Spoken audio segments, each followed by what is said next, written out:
Ukraine రాజధాని Kyiv నగరంలో నిరంతరాయంగా ఎయిర్ సైరన్లు మోగుతున్నాయి. రష్యా సేనలు వైమానిక దాడులు చేస్తున్న నేపథ్యంలో కీవ్ ప్రజలను అప్రమత్తం చేస్తున్నారు అధికారులు. ఉక్రెయిన్ రాజధాని కీవ్ నగరం నుంచి మా ప్రతినిధి ఇస్మాయిల్ మరింత సమాచారం అందిస్తారు. కీవ్ నగరంలో ఒక ఎయిర్ రెడ్ అలర్ట్ సైరన్ వస్తుంది. సౌండ్ సంబంధించినటువంటి సైరన్ కూడా మనం చూడొచ్చు. కొన్ని చోట్ల బాంబింగ్ జరుగుతుంది. బాంబింగ్కి సంబంధించినటువంటి సౌండ్ కూడా మనం వినొచ్చు. పూర్తిగా ఎయిర్ రెడ్ అలర్ట్ అనేటువంటిది ఈ సైరన్ రాగానే ప్రతి ఒక్కరూ ఇక్కడ నుంచి వెంటనే ఇళ్లలోకి వెళ్ళిపోవాలి. ఏ క్షణంలో ఎక్కడైనా బాంబులు పడేటువంటి అవకాశం ఉందనేటువంటిది మీరు సౌండ్ వినొచ్చు. దీన్ని ఎయిర్ రెడ్ అలర్ట్ అంటారు.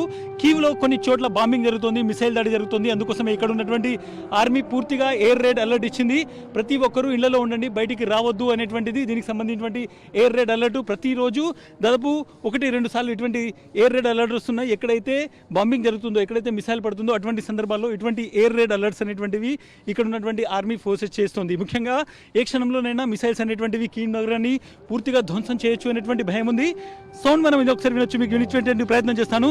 సౌండ్ వినిపిస్తుంది. పూర్తిగా దీన్ని మొత్తం ఈ సిటీలో చాలా చోట్ల ఇటువంటివి పెట్టి air red alerts, mobile alerts ఇవ్వడంతో పాటు ఇటువంటి సౌండ్ సైరన్లు ఇస్తుంటారు. ఇది ఒక ప్రమాదకరమైనటువంటిది. ఎందుకంటే కీవ్లో ఏ క్షణంలో బాంబింగ్ జరగవచ్చు, ఏ క్షణంలో కాల్పు జరగవచ్చు అనేటువంటి దానికి ఇది ఒక సంకేతం.